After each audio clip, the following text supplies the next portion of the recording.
qabdii si rabbitu beekaadha warraa isiitti naqee amma immoo to'annoo seeraa jala oolteertii jedhan. Kan nuti jechaa jirru amma dubartiin yeroo baay'ee wanni abbaa warraa isiitti naqxuuf sababni maali? Yookaan jaartima biraa irratti janajjanaami yookaan irra fuudhaami waan biraa miti namni hojii jiraatu waan biraa. Ati abbaa warraa kee irratti mee fakkeenyaaf dubartii maaliif yaalee akkanaa gooti jettee yaadda gama keetiin? Hin gootaati immoo waan kana. Niin godhu maalibbo daalachaa bareekamoo ta'e qayyitti akka laal jetti beektaa amarri. Yaandu si daandii mataan indamaala turu. Dhiirriyoo deeme dhiiratu dhufa innis yoo fuudhe anis nan heeruma garuu lubbuu ofii ol balleessuun madaa hin taane walirra kaa'uun gaarii miti. Akkam jibbu yoon jibbellee unkaan zayitiitti naquu miti kabaluun hin barbaadu gaafa wal jaallannu. Kabajaaf jaalalaan si jaalladha jennee walitti dhufne kabajaaf jaalalaan ammas walirraa gargar baana. Innis kan barbaade fuudhuu mirga qaba. Anis kan barbaade itti heerumuu mirga qaba. Keessattuu abbaa ilmoo ofii ani maal akka ta'e hin beeku. Unkaan abbaa ilmoo ofii miti namni kamiyyuu jaalallee qaba. Jaalallee ofii wajjin guyyaa takka isii karameellaa wal xuuxxatan sana hin beektan mitiire. Wal godhan sanayyuu. Nama akkasiirrattuu. Ati xuuxattee? Maali xuuxattee? Ituun hin xuuxatin dhageesse siifan namni siin jedhe jira. Ayyee jedhish. Ajaa'iba. Nama akkasiirratti yoo ani beeku akkamitti akka akkas yaadanu kuni dhugaa dubbachuuf irratti fuuchuuf osoo hin taane ergama wayitu jiran jedhaan akka yaada kiyyaatti. Fuudha sanaafi miti. Fuudha sanatti fakkaatu sagaleen kun jira. Ni jira. Fuudhanatti fakkaatu jedhama. Ergama wayitu jira malee fuudhanatti fakkaatu. Janajjanuudhaaf zayitiidhaan balleessu ilmoo qaxalee akkasii ilma ajaa'ibaa sana osoo qabdu namni ilma ajaa'ibaa sana irraa qabaachuu yoo miti ilma akaala godoloo yoo irraa qabaateyyuu bor ilmi kun maalnaan jedha jedhe. Garuu isiin waan kana ilma sana ilma addunyaan beeku ilma bor guddatee bor haadhummaa ishee kaadu kana irratti hojjechuun safuudha na biratti. Isiin ulamii duute nama dhaabiidhaan du argitanii karaa lamaan duute saba siirraan duute karaa sabaatiin hin duute karaa ilma ofiitiin hin duute karaa abbaa manaa isheetiin hin duute du'a guddaa duute jirti isiin. Isinii galee namni akkas irratti dhaamsan dhaamuu barbaadu dhiirtii yoo siniif ta'uu dide jalaa baafadha. Dubartii yoo sinii ta'uu dide irraa baafadha. Dubartii yoo gadhiistan durba fuutanii. Dhiira dullacha yoo gadhiistan dhiira waggaa 18 heerumuu dandeessa habibti. Wanti si cannaqu hin jiru. Sini galee. Kanuma jenni amma dubbiin as bira jirti laal. Siifu lakki neerumta wallahi. Dubbiin bakka kana jirti. Amma rakkoon kun beektaa hawaasa keenya keessa deddeebi'ee mul'ata. Zayitii kana walitti naquun ofiillee itti naqxee akka nagaan hin jiraanne beekuu danda'uu qabdi. Maali nam tokkoffaa seerri nama gaafata. Lammaffaa immoo rabbillee si gaafata gartee har'a akka feete godhuu dandeettaa boruu itti gaafatamta. Hawaasa keenya keessatti amma maal jedhi warri dhiiraa kushiinaayyuu seenuu sodaannee jedhan eega waan kana dhagan. Zayitiin shishii jennaan bakka maaltu uumamaara jedhaarraa jedhanii maaltu uumamaara maaltu nurra gaa jedhani warri dhiiraa sodaa akkanaa geessaran dhugama rabbiitii bar wanni akkanaa kun heddummateera. Kanaafi waan kana irratti jajjabeessinee dubbachuu qabna. Sanuma jechuu barbaadeeti. Zayitiin rakkoon qabu jedhe jeneraal sumarraa kaaseen siima. Zayitiin homaa miti luqqaatee deebita. Zayitiin homaa miti meeshaanuma keessan itti qulfii bitadha. Sini galee meeshaanuma keessan. Assalamu alaikum warahmatullahi wabarakatuh. General Saiba deemuuf deema. Waan Ayye. Maammadoo kennaaf dhaansa dhaamee deemuu barbaada boo. Ayye. Waa isin jedhe dhiiroo. Fixattee naan jetteetta jalqaba fixattee sii fixattee. Google search welcome. Fixadhu ayyeef siifan. Haa fixattu. Ela obboleeyyan kiyya dubartiin akkuma yeroo jaalalaa miira singashitu yeroo lolaallee akka miira singashitu qabdi. Osoo hin beekin sirraa murtii waan ta'e qulfii itti bitadha. Aayilaandii muraatii duubatti carqiitti dhaati ittiin bulaa wallaa laazim. Kan sodaadha zayitiin uumamu. Dubartoonni ispeeshaalii gaafa immooshin taatan gaafa miira keessa galtan waan jettaniif waan gootan hin beektan sirriitti of eeggadhaa. Sirriitti of eeggannoo barbaachisa. Sababni haadha manaa fi abbaan manaa jechuun yeroo dheeraa waliin mana keessa turama waan ta'eef wal caqacaquun jira, wal mormii garaa garaatti jira, hattaa harkaan walitti deemuu jira. Wantoota hedduudha kan haadha manaa fi abbaa manaa gidduu jiru. Sa'aatii 12 sa'aatii 13 miti kan waliin turamu. Sa'aatii 24 waliin turama.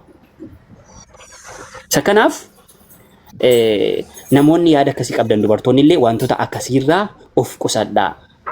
Jarjartanii, dallantanii, miira keessa galtanii wanta hin taane lafa hin kaa'ina.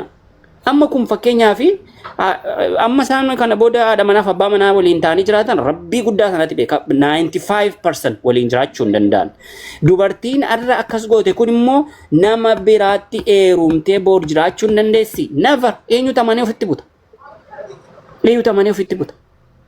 Ituma isatti ishee miidheeratu ta'eyyuu namna manee ofitti butu.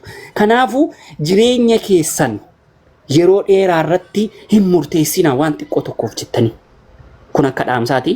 Galatooma yoon dogongore na of oolchaa. Galatooma ustaad. Amantii in ilaallatu. Akkasi galatooma maali micayyoon yoo inni hin ta'iniif abbaa feeteetti deemtee heerumuu dandeetti. Yoo heerumuu baatte akka feetee gammaddee jiraachuu dandeetti. Lubbuu ilma namaa qisaasa godhuun balaarra geessuun amantii kamiinuu waan deeggaramu natti hin fakkaatu kun waan badaadha. Akkasi ulfaadha ustaazaa. Namni biraa eenyu yaada argan jeneraal. Yaada ustaazaa kana keessa dogongora argine. Maali amma yaada kana keessa dogoggora maaltu obboleessa kiyya? Ustaazi waan jedhe shugguxiin sun yoonta abdii raggaasaa ta'eeti ciqiciqiin mana keessa jiraachuu isii maalii waan jedhu kaase.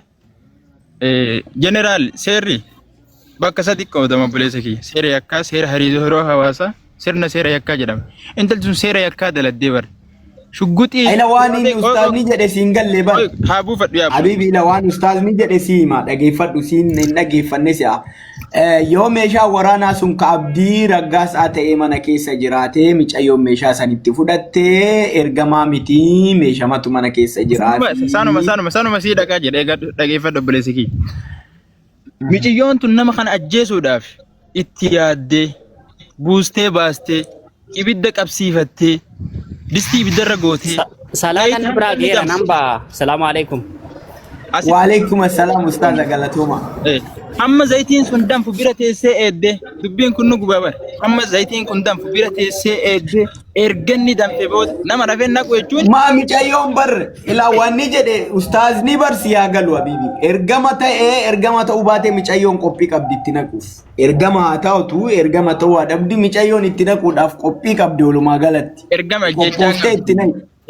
Bakka isaan wal barbaade ergama ajjechaa qabdii. Waan jedhamutti akkasii osoo qabatee dubbatee nu gammachiisa ture dhugaa rabbi.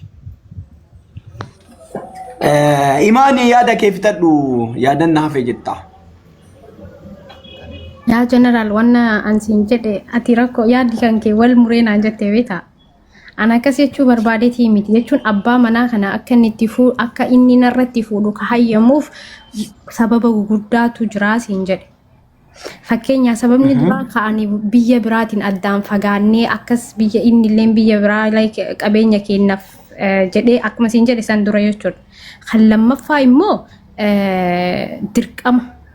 dirqama fuudhuun isarratti ta'u yooniin fakkeenya ani akkuma mucayyoon gubbaa jirtu tun jette yoo inni fakkeenya fuudhuun kun dirqama bakkiteen itti jedhamu yoo fakkeenya inni waan narraa barbaadu guutumaan guututti fakkeenya fayyaa dhabuu danda'a fakkeenyaaf ni jiraamti.